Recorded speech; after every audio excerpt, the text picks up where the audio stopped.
So friends, आज हम Mayer's relation के बारे में पढ़ेंगे। मेयर्स रिलेशन किसके पर्सपेक्टिव से आता है? स्पेसिफिक हीट कैपेसिटी के। You know that when the temperature of a gas is increase, even a small rise causes considerable change in the volume and pressure. So हम क्या करते हैं, दो स्पेसिफिक हीट डिफाइन करते हैं गैसेस का, namely specific heat at constant volume CV और specific, ये जो CV है molar specific heat at constant volume and molar specific heat at constant pressure. इन दो चीज़ों को हम डिफाइन करते हैं। Mayer's relation gives an expression that connects the two specific heats. तो इन दोनों को कनेक्ट करने के लिए जो मेयर्स रिलेशन है वो काम करता है। नाउ मेयर्स रिलेशन में हम लोग चलते हैं। So consider 1 mole of an ideal gas that is enclosed in a cylinder by light frictionless airtight piston। अभी हम गैस के बारे में पढ़ रहे हैं, तो we are going to find out कि हम एक 1 मोल ऑफ आइडियल गैस को लेंगे, उसे एक सिलेंडर में बंद करेंगे और उसके ऊपर एक लाइट फ्रिक्शनलेस और एयरटाइट पिस्टन जो है वो लगा देंगे। ठीक है, लेट पी वी। तो P क्या है? प्रेशर, V क्या है? वॉल्यूम, एंड T क्या है? Temperature that is acting on it. ठीक है, so if a gas is heated so that its temperature rises. अभी ऐसा गैस जिसका प्रेशर P है, वॉल्यूम V है और टेम्परेचर T है, उस गैस को जब हीट किया जाता है तो उसका राइज इन टेम्परेचर होता है dt ना, but the volume remains constant. इस बंद किए हुए गैस को जब हम हीट करते हैं तो उसके टेम्परेचर में राइज होता है, लेकिन उसका वॉल्यूम सेम रहता है। और dQ1 क्या है? Amount of heat supplied to the gas. और ये हीट सप्लाई करने के बाद क्या होता है? DE increase in internal energy. So sum up again, हमने एक गैस लिया है, 1 mole of an ideal gas को लिया है, उसे एक सिलेंडर में बंद किया है जिसके ऊपर एक लाइट फ्रिक्शनलेस एयरटाइट पिस्टन लगा दिया है। उस गैस के पैरामीटर्स क्या है? P is pressure, V is volume, T is temperature.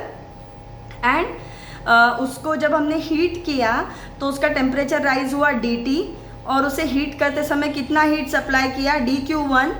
और उसको जो dQ1 सप्लाई करने से उसकी इंटरनल एनर्जी जो बढ़ गई वो थी DE। सो नाउ हम लोग देखेंगे equation. Since the volume of the gas is constant, no work is done in moving the piston, तो इसका वर्क डन 0 होगा। Therefore dQ1 is equal to DE which is equal to CV dt। ठीक है, अगर इसका the volume of the gas is constant, इस चीज़ में वॉल्यूम ऑफ द गैस बढ़ा नहीं, जिसकी वजह से क्या हुआ? No work was done in moving the piston, और वर्क डन हुआ नहीं, इसके लिए dQ1 became equal to DE that is internal energy which is equal to CV dt। यहाँ पे CV क्या है? Molar specific heat at constant volume.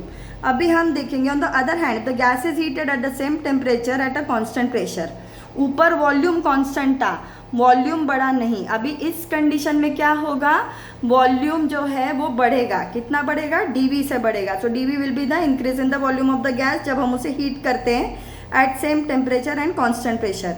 So volume of the gas increases by an amount से dV।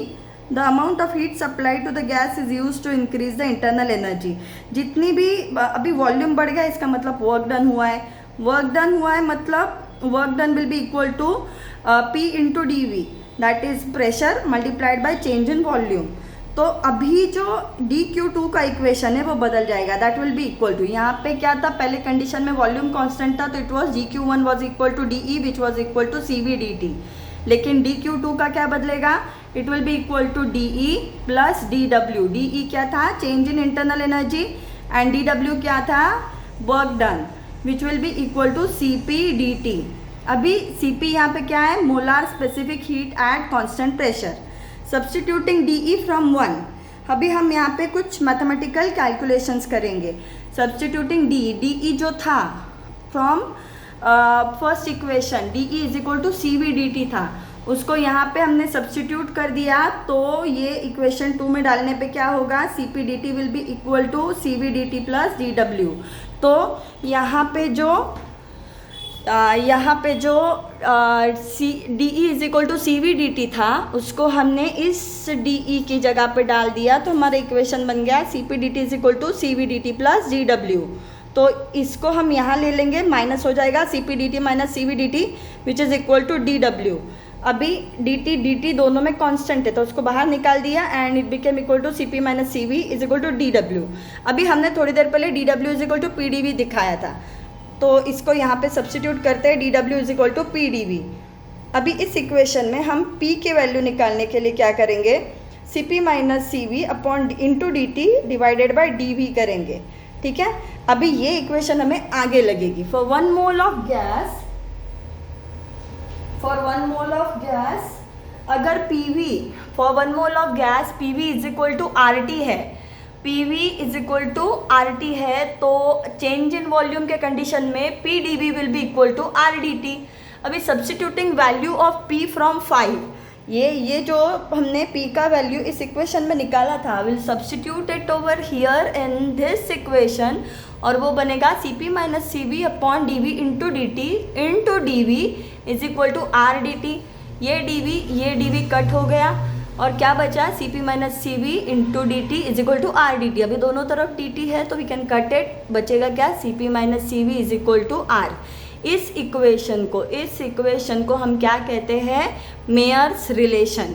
इसने molar specific heat at constant pressure और molar specific heat at constant volume दोनों का relation एक दूसरे से जोड़ दिया है, ठीक है। So now the above relation has been derived for assuming that heat energy and mechanical work are measured in the same unit. Generally heat supplied is measured in calories and work done is measured in joules. तो यहाँ पे हमने mechanical work और heat provided दोनों के units को हमने same पकड़ा है, तो J will be equal to mechanical equivalent of the heat. अभी इस इक्वेशन में हमने Cp minus Cv is equal to R upon J क्यों लिया, क्योंकि there are generally the heat supplied is measured in calories and work done is done in joules. तो above relation can be modified as Cp minus Cv is equal to R upon J। तो हमने क्या किया, इसमें जो equation में जो units का डिफरेंस आ रहा था उसको इक्वेट करने के लिए J को बना दिया मैकेनिकल इक्विवेलेंट ऑफ हीट, जिससे क्या हो गया Cp माइनस Cv, जिसमें हीट और वर्क डन जो दोनों के मेजरिंग क्वांटिटीज़ में डिफरेंस था वो इक्वल हो गया, and then the modified equation became, Mayer's relation became Cp minus Cv is equal to R upon J।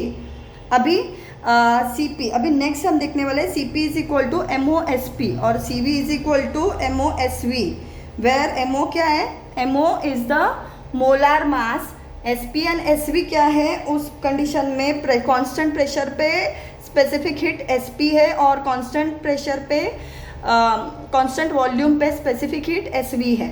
SP constant pressure पे स्पेसिफिक हीट है और SV कांस्टेंट वॉल्यूम पे स्पेसिफिक हीट है। नाउ सब्स्टिट्यूटिंग इन equation 6, ये वाली equation में हम अभी इसको सब्स्टिट्यूट करेंगे। तो ये वाली इक्वेशन में इसको सब्स्टिट्यूट करने पे हमें क्या मिलेगा, Cp की जगह पे हम सब्स्टिट्यूट करने वाले हैं MOSP और Cv की जगह पे हम सब्स्टिट्यूट करने वाले हैं MOSV। अभी इसको सब्स्टिट्यूट करने पे क्या मिला, in equation 6 we get MOSP minus MOSV is equal to R upon J। अभी फिर से दोनों में MO कांस्टेंट है, बाहर निकाला, SP minus SV is equal to R upon J। इस MO को नीचे ले लिया तो SP minus SV is equal to R upon J MO। तो ये SP माइनस SV क्या है, specific heat at constant pressure minus specific heat at constant volume. So this equation दोनों कांस्टेंट प्रेशर और कांस्टेंट वॉल्यूम पे होने वाले जो स्पेसिफिक हीट्स है उन दोनों को एक दूसरे से जोड़ देता है, ठीक है। अभी अगले वाले लेक्चर में हम क्या देखने वाले हैं, law of equipartition of energy, जो कैलकुलेट करने के लिए यूज़ किया जाता है मोनोएटॉमिक, डायटॉमिक और पॉलीएटॉमिक गैसेस के लिए, ठीक है। Thank you.